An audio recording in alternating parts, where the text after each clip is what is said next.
고린도전서 15장 12절에서 14절 말씀까지입니다.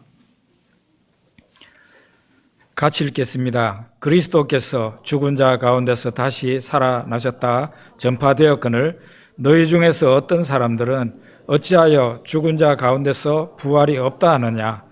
만일 죽은 자의 부활이 없으면 그리스도도 다시 살아나지 못하셨으리라. 그리스도께서 만일 다시 살아나지 못하셨으면 우리가 전파하는 것도 헛것이요 또 너희 믿음도 헛것이며. 아멘. 예수님이 말씀하시기를 진리를 알지니 진리가 너희를 자유케 하리라 하셨습니다. 예수님의 부활로 말미암아 우리에게 진정한 자유가 임하게 되었습니다. 예수님께서 십자가에서 죽으셨다가 다시 살아나심으로 말미암아 죄에서 자유케 되는, 죄로부터 자유케 되는 그런 축복을 우리가 받았습니다. 마귀로부터, 사탄의 권세로부터 자유케 되는 그런 축복을 받았습니다. 아울러 죽음으로 죽음의 권세를 잡은 자 마귀를 없이 하심으로써 우리로 하여금 죽음의 권세에서 자유케 하셨습니다. 이와 같은 예수님의 그 부활은 바로 우리들에게도 의미가 있는 것입니다. 만약에 예수님의 부활이 없었다면 우리는 그야말로 사망 권세 그 아래에서 영원히 죽을 수밖에 없는 그런 존재였죠. 죄로부터 탈출할 수 없고 죽음으로부터 탈출할 수 없고 공중권세 잡은 자 마귀로부터도 탈출할 수 없는 영원히 자유를 모르는 그런 상태로 살게 되었을 것입니다. 오늘 우리는 이 부활절을 맞아서 오늘 읽었던 그 본문과 함께 사도 바울이 바울서신에서 말하고 있는 부활에 대해서 말을 하려고 하는데요. 사도 바울은 대충 두 가지 관점에서 부활을 말을 합니다. 먼저 읽었던 이 고린도전서 15장, 우리 전부 다 읽지는 못했어요. 매우 길지요. 고린도전서 15장에서는 부활을 어떻게 말을 하는가, 예수 부활을 어떻게 말하는가. 예수 부활은 사람이 예수님 말고 이 땅에 있는 모든 사람이 살도록 부활하도록 되어 있기 때문에 예수님이 부활하신 거다. 그렇게 말을 합니다. 너희들 가운데 왜 부활이 없다고 하는 사람들이 있느냐? 사람은 원래 부활하게 되어 있다는 거예요. 그러니까 예수님이 예수 그리스도께서 부활하신 거다. 만약에 부활하지 못했다면 우리가 전하는 것도 전도하는 것도 다 헛것이고 우리의 믿음도 헛것이고 이 세상에서 우리가 가장 불쌍한 사람이다. 그렇게 말을 하고 있습니다. 그러면서 사도 바울이 고린도전서 15장에서 우리가 지금 읽지는 못했습니다. 여러분들이 한번 집에 가셔서 15장을 좀 자세히 읽어보시길 바라는데요. 자연계를 보라고 그랬어요. 사도 바울이. 자연계를 보면은 뭐 곡식을 예로 드는데요. 보리나 밀이나 하여간 콩이나 이런 곡식이 있지 않습니까? 이 곡식의 씨앗이 종자가 땅에 떨어져서 죽을 때에 그 죽음과 동시에 거기에서 새로운 생명이 올라온다는 거예요. 싹이 올라오잖아요. 씨가 죽을 때, 씨가 땅에 떨어져서 죽을 때 그 씨에서 새로운 생명이 나오는 것을 볼 수가 있다는 거예요. 이런 자연계에도 이런 현상이 나타나고 있는데 어떻게 너희들 가운데 부활이 없다는 그런 사람들이 있느냐. 그래서 사도 바울이 말을 합니다. 죽는 일이 없으면 사는 일도 없다. 이렇게까지 말을 합니다. 죽음이라는 게 없으면 부활도 없다는 거예요. 사도 바울은 그렇게 얘기해요. 그리고 이제 그 40절, 41절에 한번 보겠습니다. 고린도전서 15장 40절, 41절인데요.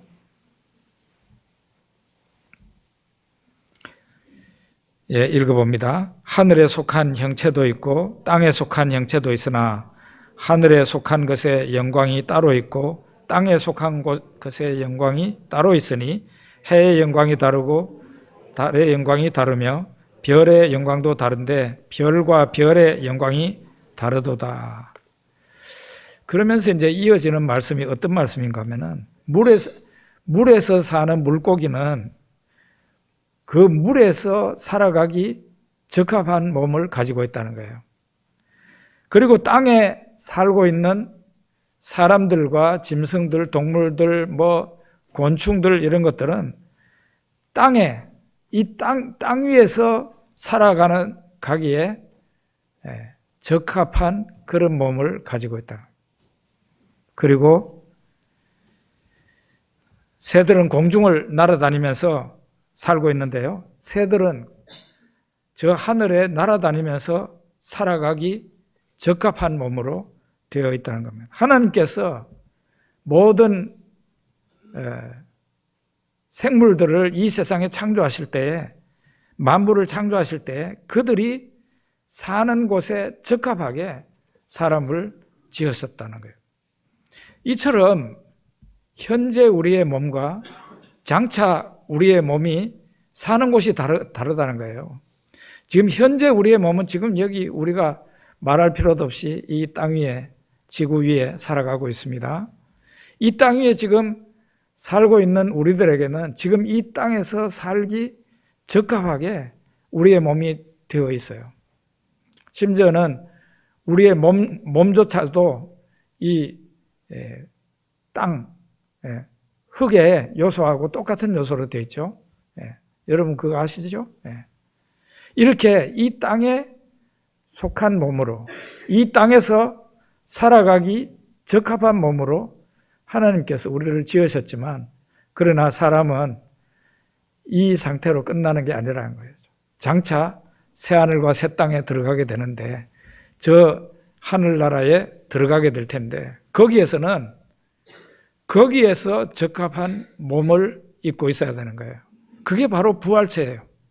지금 이 몸을 가지고 저 하늘나라 들어가서 살 수 있느냐? 우리가 지금 여기 사는 거는 편하지만 이 몸으로 저 하늘나라에 가서는 살 수가 없는 몸이에요. 그러니까 변태, 말하자면 우리의 몸이 변화되어야 되는 것이죠. 그게 바로 부활입니다. 어떤 분들은 이렇게 생각합니다. 지금 현재 우리 몸을 구성하고 있는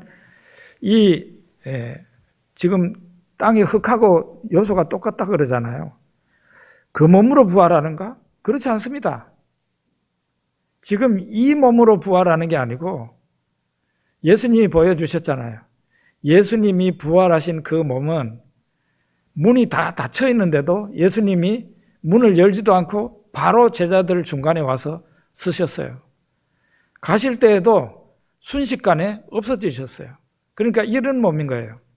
그런데 예수님이 제자들한테 먹을 것이 있느냐 하니까 제자들이 생선 한 토막을 드렸는데 그걸 잡수셨어요. 그걸 보면은 부활체도 먹을 수는 있다 하는 것을 우리에게 보여주고, 예수님이 숨을 쉬셨다 하는 것도 나오고요. 하여간 이런 부분을 보게 될 때 지금 현재 있는 우리가 먹는 문제나 이런 것은 부활하고 난 뒤에도 먹는 게 있고 충분히 먹을 수 있는 육체구나 하는 것을 알 수 있지만, 그러나 시간과 공간을 초월하게 되는 매우 신비로운 그런, 예수님이 부활하셨을 때 그 가지셨던 그 몸으로 우리가 부활하게 된다는 거예요. 이게 바로 우리의 몸이 지금 현재는 여기에 적합하게 되어 있지만 장차 새하늘과 새 땅, 즉 하늘에서 우리가 영광스럽게 살게 되는 그 육체는 지금 이 몸이 변화가 돼야 된다는 거죠. 예수님이 부활의 첫 열매로서 먼저 보여주신 거예요. 이런 식으로, 이런 몸으로 부활된다는 거예요. 얼마 전에 제가 TV를 보니까 TV 프로에 벌레가 나비가 되는 그 현상, 전 과정을 쭉 이렇게 보여줬어요.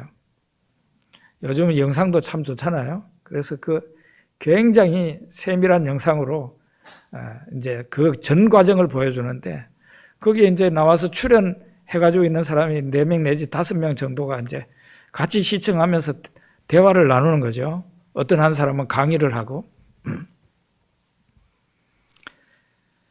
나뭇잎에 그 벌레의 작은 알이 이렇게 많이 붙어 있어요. 그런데 그 작은 알에서 때가 되니까 그 작은 알에서 아주 작은 애벌레가 기어 나왔습니다. 그 애벌레가 나무의 잎에 붙어가지고는 그 나뭇잎을 열심히 갉아먹으면서 자라더라고요. 그런데 이게 옷이라는 게 성장 과정에서 자꾸 옛날 옷이 작아지잖아요. 그러면은 몸체에 맞게 이제 옷을 크게 입어야 되는데 이 벌레들도 그렇습니다. 몇 번이나 허물을 벗습니다. 몇 번 허물을 벗어요. 그렇게 하더니 이제는 나중에 성충이 되었습니다. 더 이상 커지지는 않는 거죠. 그러더니 어느 날 이 성충이 된 큰 벌레가 집을 짓더니 그 안에서 번데기가 됩니다. 그리고 때가 되니까 무엇이 이 번데기의 그 딱딱한 껍질을 뚫고 나오는데 놀랍게도 앞에는 더듬이가 있고 이 벌레하고는 전혀 모습이 달라. 날개가 있는 나비가 거기에서 나오더란 말이에요. 딱 나오더니 꼭 자기가 깨고 나온 그 번데기 가까이에 나뭇잎에 붙어가지고요. 한참 동안 햇빛에 이 자기 날개를 말려. 그러더니 날개가 이제 물에 다 젖은 날개가 다 마르니까 그 다음에 포로록 하면서 날아가더라고요. 이야, 정말. 그 광경을 이제 우리 다 아는 거죠. 다 아는 거지만은 그 영상으로 보면서 전부 다 감탄을 하고 박수를 치고 이렇게 하는 것을 봤어요. 제가 자기 전에 영상을 봤는데. 벌레는 모양이 어떻습니까? 징그럽고 무섭죠? 그렇지만 나비는 어떻습니까? 아름답고 아주 고고한 모습입니다. 먹는 것도 달라지죠. 벌레는 기어다니면서 나뭇잎이나 풀잎이나 이런 거를 갉아먹습니다. 그런데 나중에 그 벌레가 나비가 됐을 때에는 그 벌레가 그 나비인데 나비는 하늘을 날아다니면서 꽃을 찾아다니면서 꽃의 꿀을 빨아먹고 그렇게 살아가는 놀라운 현상을 어디에서 보게 돼요? 자연계에서 보잖아요. 이런 것을 보면서도 무식하게 실이 부활이 없다고 하느냐? 사도 바울이 그렇게 말을 하는 거예요. 그리고 이제 사도 바울은 로마서 6장에서 예수 그리스도와의 연합의 관점에서 부활을 논합니다. 우리 로마서 6장 8절 9절을 한번 보겠습니다. 만일 우리가 그리스도와 함께 죽었으면 또한 그와 함께 살 줄을 믿노니 이는 그리스도께서 죽은 자 가운데서 살아나셨음에 다시 죽지 아니하시고 사망이 다시 그를 주장하지 못할 줄을 알미로다. 예수 그리스도와 함께 우리가 죽고 우리가 예수 그리스도와 함께 장례되고 예수 그리스도와 함께 부활했다 하는 게 로마서 6장 그리고 또 다른 데 성경에서도 말하고 있습니다. 예수님에게 일어난 일이 예수 믿는 신자에게 일어났다는 거예요. 어떻게 해서 그런 것이 가능할까요? 믿음이라는 것이 그렇게 만들어낸 거라는 겁니다. 믿음이라는 것은 예수님과 이전에는 예수님과 분리되어 있는 존재예요. 하나님과 분리된 존재예요. 그런데 그 사람이 하나님을 믿고 예수님을 믿게 되면은 그 하나님 밖에 있던 사람이, 예수 밖에 있던 사람이 예수님 안으로 들어가게 됩니다. 그거를 표현하는 것이, 그 믿음을 표현하는 것이 세례예요. 그래서 세례라는 것은 믿음이 있는 사람이 세례를 받는 겁니다. 마태복음 29장에 보면은 예수님이 제자들에게 아버지와 아들과 성령의 이름으로 세례를 주라. 나가서 전도하고 가르치고 그렇게 해서 아버지와 아들과 성령의 이름으로 세례를 주고 그랬어요. 거기에 보면 영어로 아버지와 아들과 성령의 이름으로 그랬는데 으로가요 영어로 by가 아니에요. into입니다. into. 좀 직역을 하자면은 아버지와 아들과 성령의 이름 안으로 세례를 주라는 거예요. 세례라는 것이 바로 이렇게 접붙이는 의식입니다. 예수님과 동떨어져 있던 사람이 예수님과 하나 되는 의식이 바로 세례예요. 그래서 이제 의문이 풀리는 거죠. 왜 예수님이 죄인도 아닌데 세례를 받아야 되냐? 세례 요한이 예수님에게는 세례 주는 것을 거부했었죠. 근데 예수님께서 이렇게 하라고, 그래야 하나님의 의를 이룰 수 있다고 말을 하니까 세례 요한이 마지못해서 예수님을 세례 주게 되죠. 예수님이 왜 세례를 받는 거예요? 그것은 우리가 세례를 받고 예수님이 세례를 받음으로써 우리가 연합되는 거죠. 우리가 예수 안으로 들어가서 하나가 되는 거예요. 에베소서에는 한 세 사람이라 그랬어요. 예수 안에서 한 세 사람이라 그랬어요. 부부를 어떻게 말합니까? 결혼한 부부를 한 사람이라고 말을 하죠. 한 몸 되었다고 말을 하죠. 예수님 믿는 우리들이 예수님과 한 몸이 되었다고 성경에서는 또한 말을 하고 있습니다. 이렇게 예수님과 한 몸이 되니까 어떻게 됩니까? 그리스도와 함께 죽었으면 또한 그와 함께 살 줄을 믿노니 이는 그리스도께서 죽은 자 가운데서 살아나셨음에 다시 죽지 아니하시고 사망이 그를 다시 주장하지 못할 줄 압니다. 예수님이 십자가에서 죽으시고 부활하심으로 인해서 같이 예수님을 믿는 우리들에게도 예수님과 같이 죽고 예수님과 같이 장례되고 예수님과 같이 부활하는, 그리고 에베소서 2장에 보면 하늘에 같이 앉히는 그런 축복이 우리들에게 적용이 된 것입니다. 로마서 8장 11절 한번 봅시다. 여기에서는 또 다르게 말을 하는데요. 예수를 죽은 자 가운데서 살리신 이의 영이 너희 안에 거하시면 그리스도 예수를 죽은 자 가운데서 살리신 이가 너희 안에 거하시는 그의 영으로 말미암아 너희 죽을 몸도 살리시리라. 로마서 8장에서는 부활을 설명하면서 예수님의 부활은 예수님 안에 있는 성령께서, 예수님 안에 계시는 성령께서 예수님을 죽은 자 가운데서 다시 일으키셨다는 거예요. 부활하게 하셨다는 거예요. 이와 마찬가지로 여러분과 제 속에, 신자 속에는, 그 사람이 신자라면 그 사람 속에는 하나님의 영이 계시는데 그 하나님의 영 성령께서 마지막 날에 그 사람을 살리신다는 거죠. 예수 안에 계셨던 성령께서 예수님을 부활시킨 것처럼 여러분과 제 안에 계시는 성령께서 마지막 날에 우리를 다시 부활시키신다. 그게 바로 로마서에서 말하고 있는 내용입니다.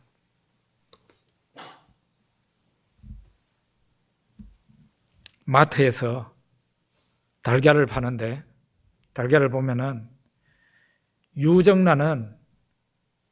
유정란이라고 아예 케이스가 딱 그렇게 돼 있어요. 그러니까 돈 한 푼이라도 더 주고 유정란을 사야 됩니다. 무정란에는 무정란입니다 하는 그 표시가 없어요. 조금 더 싸죠, 유정란보다는. 대부분의 달걀은 무정란입니다. 그런데 유정란, 생명이 있는 달걀이죠. 이 유정란은 유정란이라고 표시를 해놓고 있어요. 제가 그 전문가에게 듣기로 영양소에 있어서는 별 차이가 없다 그러더라고요. 무정란이나 유정란이나 성분이나 영양소에 있어서는 그걸 무정란하고 유정란을 검사를 해보면 별 차이가 없다. 그런데 생명에 관해서는 완전히 극과 극입니다. 무정란은 어때요? 생명이 없어요. 무정란은 생명이 없어요. 그러니까 이 무정란을 닭이 품도록 하면 어떻게 되겠습니까? 무정란하고 유정란하고 닭이 몇 개의 달걀을 품게 되면은 무정란은 나중에 썩어서 거기에서 냄새가 피어오릅니다. 썩게 됩니다. 그런데 유정란은 생명이 있음으로 인해 가지고 그게 나중에 시일이 지나면은 때가 되면은 그 안에서 뭐가 나와요? 예쁜 병아리가 나오는 거예요. 정말 놀랍습니다. 겉모습으로 보면 어때요? 똑같아요. 사람이 육안으로 무정란하고 유정란을 구별할 수 있어요? 구별이 안 돼요. 이처럼 예수 믿는 사람하고 예수 안 믿는 사람이 말 안 하고 그냥 가만히 서 있으면은 구별 불가능입니다. 말을 하면은 말이 달라지게 되겠죠. 나는 예수 믿습니다 그러고 안 믿는 사람은 나는 예수 안 믿어요 그러겠죠. 행동도 약간은 다를 수 있겠죠. 그런데 가만히 있으면은 예수 믿는 사람이나 안 믿는 사람 똑같고 그 사람 안에 성령이 있는 사람하고 성령이 없는 사람이 똑같아. 분간 불가능해요. 그런데 어떻습니까? 하나님의 영이 있는 사람은 생명이 있고 하나님의 영이 없는 사람은 생명이 없느니라. 로마서 8장에서 그렇게 말하고 있습니다. 이 세상에 살 동안에 한시적으로 하나님께서 우리에게 내려주신 소중한 기회입니다. 지금 모든 사람들이 그들의 죄 때문에 지옥행 열차를 타고 있는 거나 마찬가지입니다. 그런데 지옥행 열차가 바로 그냥 지옥으로 직통하는 게 아니라 지옥으로 가는 그 중간에 역 한 군데서 서게 돼. 그 역이 뭔가 하면은 십자가예요. 예수 십자가역이에요. 거기에서 믿으면은 다행히 거기에서 믿는 사람은 그 역에서 그 십자가역에서 하차하는 거예요. 하차해서 하늘나라에 가는 부활의 영광을 그가 받게 되는 것입니다. 그러나 사람들이 고집이 있잖아요. 사람들이 고집이 있어요. 자기가 가지고 있는 신념이나 생각이 옳은 줄 알아요. 그러니까 이 변화된다는 것은 굉장히 어려운 일이에요. 변화된다는 건 굉장히 어려운 일이에요. 그래서 그냥 나 괴롭게 하지 말아요. 나는 이대로 살래요. 그렇게 하는 사람은 영원한 형벌 가운데 지옥형 가운데 떨어지게 되는 겁니다. 사람이 특별히 악한 사람이 아니라도 그가 하나님과 떨어져 있기를 원했기 때문에 예수 그리스도의 구원을 바라지 않았기 때문에 하나님과 화목하기를 원하지 않았기 때문에 그 사람은 더 이상의 하나님의 선처가 없게 되는 것이죠. 여러분과 저에게 그리고 이 세상 모든 사람들에게 성경에 보면은 마태복음 25장 끝절에 보면 나오는데요. 이 세상 모든 사람들이 다 부활한대요. 사실은 안 믿어도 부활해. 안 믿어도.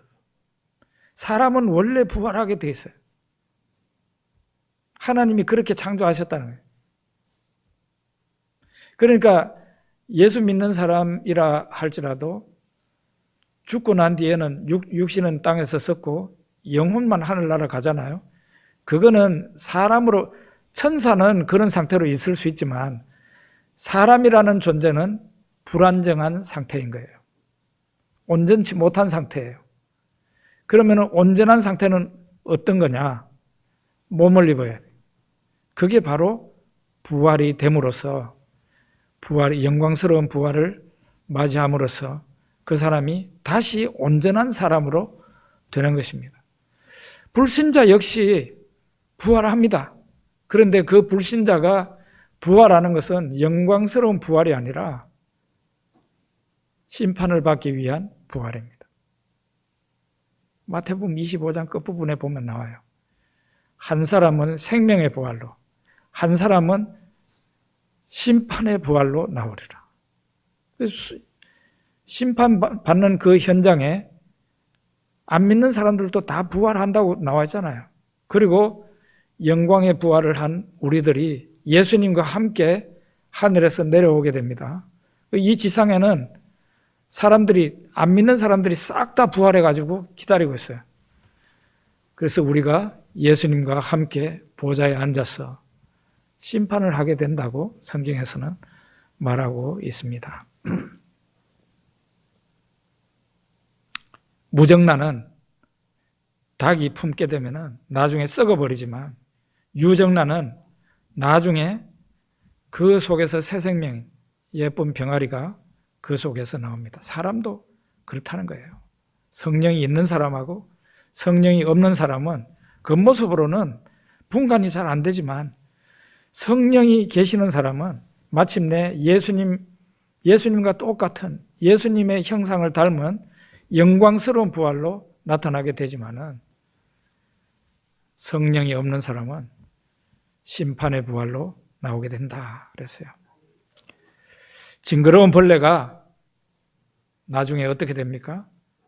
변태가 되고 계속 형태가 몸이 바뀌면서 나중에 예쁜 나비가 됩니다. 이처럼 여러분과 제 낮고 천한 몸이 아름답고 영광스러운 몸으로 변화가 될 것입니다.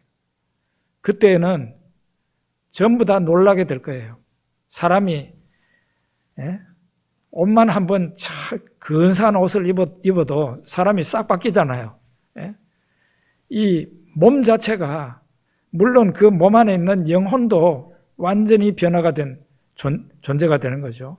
영혼도 변화가 되고 몸이 영광스러운 몸으로 변화가 되었을 때 제일 먼저 놀라는 사람은 우리 자신일 거예요.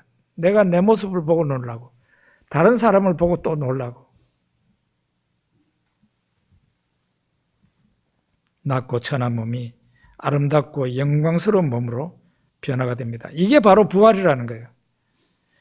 부활의 첫 열매가 예수님이라는 것은 예수님이 부활을 먼저 하심으로써 이제 이 첫 열매 뒤에 세상 끝에 대규모의 부활이 지금 예정되어 있는 거죠.